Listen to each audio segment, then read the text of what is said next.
Hi everyone, it's Savannah for KelownaNow.com, and today I'm with Mitch and Aaron of Wild Sun, the band who won 2016 Best of Kelowna. Welcome.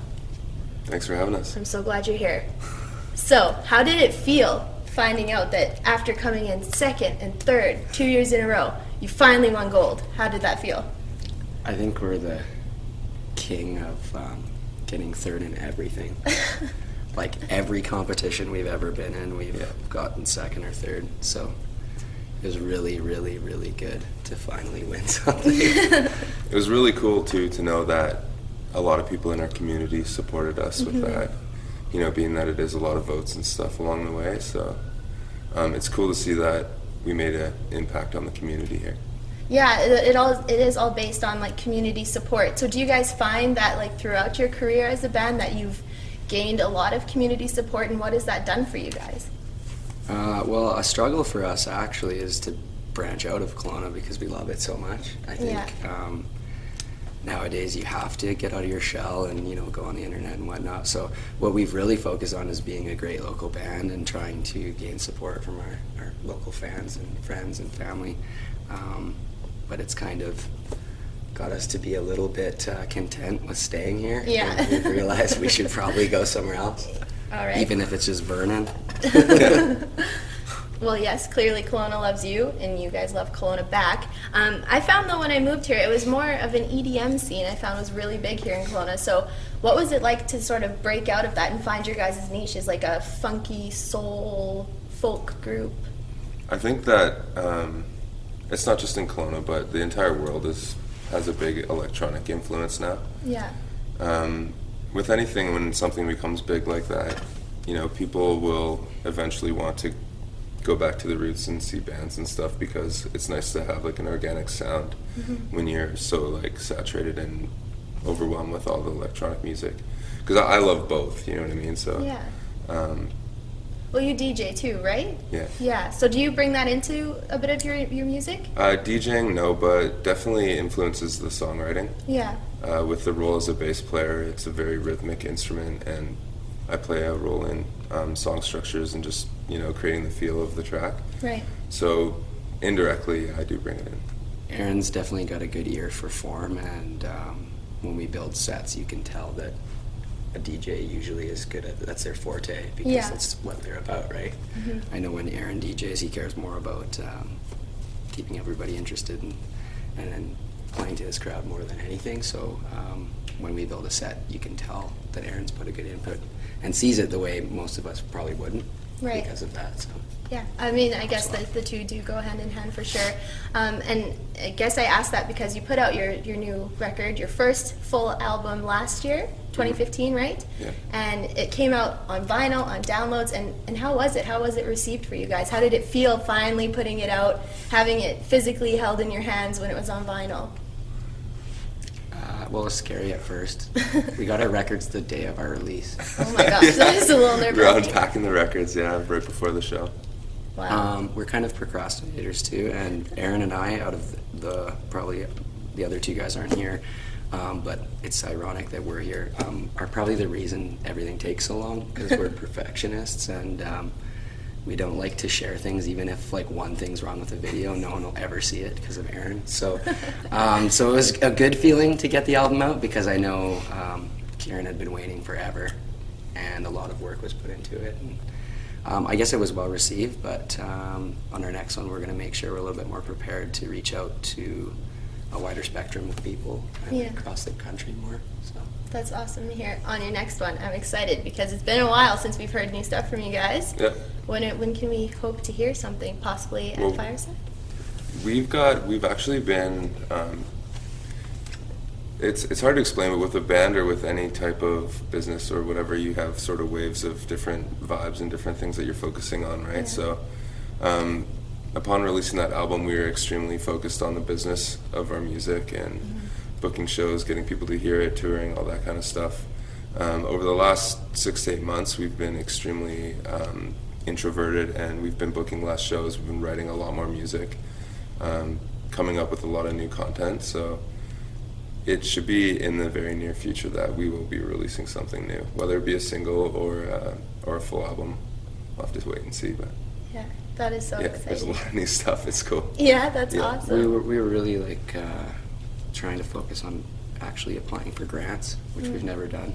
We got a lot of help from the community, but we realized that a lot of smart musicians take advantage of free money, and we should. That's something we don't ever win either. That's our third place type of genre. But during that, though, we really organized ourselves. So Right. when the good thing about that grant writing is you realize that you really got to get things together, and we can see that there will be at least 2 new singles and a couple EPs coming out soon. So. That's really exciting. I'm sure everyone in Kelowna is so excited to hear it because you guys are the favorite. We know that. Gold, finally. So I know that you guys have a really huge involvement in Fireside Sessions, which is coming up next week, and everyone's really stoked for it. Can you tell me a little bit about the creation process for the event and sort of how it's flourished into this whole one-day winter festival stigma that it has now? Yeah, so it kind of stemmed out of us living, because our whole band lived together on the lake, Nice. and we had this really nice house to accommodate people in. So we were hanging, and we always talked about how we couldn't go and see other bands play, because at the time we were playing like every weekend, maybe 3 times a weekend kind of thing. Right. And so we picked a day in the middle of the winter, and like I've hosted events my whole life, so yeah, with the help of everyone, we all just made it happen and had a couple friends over, a couple bands, and just listened to each other's music. And then the next year we opened it up to like kind of friends of friends and stuff, and it got pretty hectic in our house, and it was, you know, kind of a pain to clean everything and like Right, yeah. do all that kind of stuff, and so it had to move into a venue. So now it's really just grown into this whole like community involved with other businesses and the bands, and you know, people pulling favors too, because it's like everyone wants to be a part of it, and you know what I mean. It's pretty cool that way. Yeah. Yeah. And you guys, the way that it's marketed as Fireside Sessions, it sort of has that cozy at-home feel, I Yeah. find. Why was that an integral part of keeping that while moving it on and branching out? Well, well, like you said, we lived together on the lake, and it was a massive, like 3,000 square foot house, but an old house. So you got to burn wood all day long. It had one of Yeah. those really nice, like cast iron, you can shut it fireplaces. Yeah. And that was our favorite place to be. I think the most important part, Aaron said, is you don't get to see other bands, and that was a favorite for every other band. Devin Coyote said it, Tiger Moon said it. They don't get to see each other, and there's nothing cooler than to share music with your friends. So I mean, this has become Aaron's baby. He works really hard at it. I don't think he wants to lose that feeling, so I don't know. I think that's important to keep it. That's exactly it. Yeah.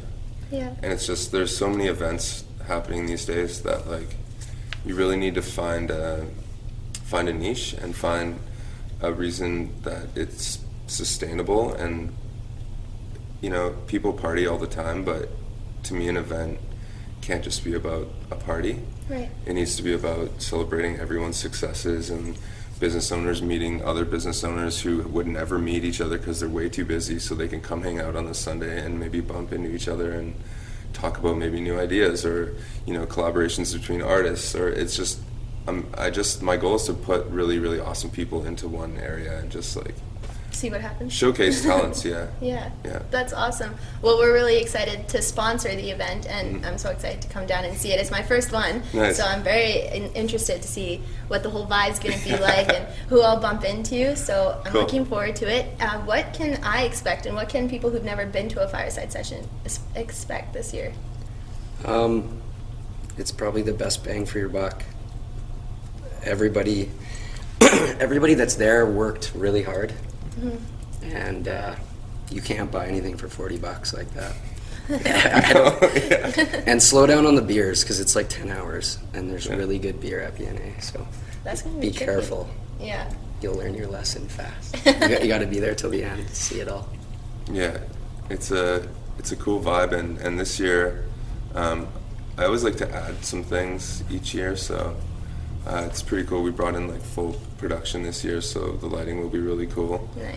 And we're hosting a after party at Hotel Zed, who were gracious enough to let this happen, which is going to be really cool too, which is available to anybody who's staying there. Nice. So they've offered discounted rates, so that'll be really cool. Yeah. Are the DJs playing at the hotel or at the venue?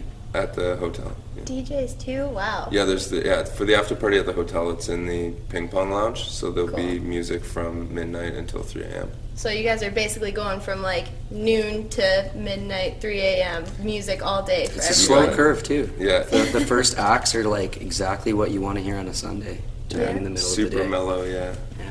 Awesome. Well, thanks so much for coming in, guys. I'm really excited. We're going to do a bit of a Kelowna Now shout out. So Yeah, we're all sure. about stuff that matters, and to us, fireside matters, music matters. Yeah. So can we all look into the camera on the count of 3 and say, Kelowna Now, stuff that matters? Yeah. In your best anchorman voice. 3, 2, 1. Kelowna Kelowna Now, stuff that matters. Perfect.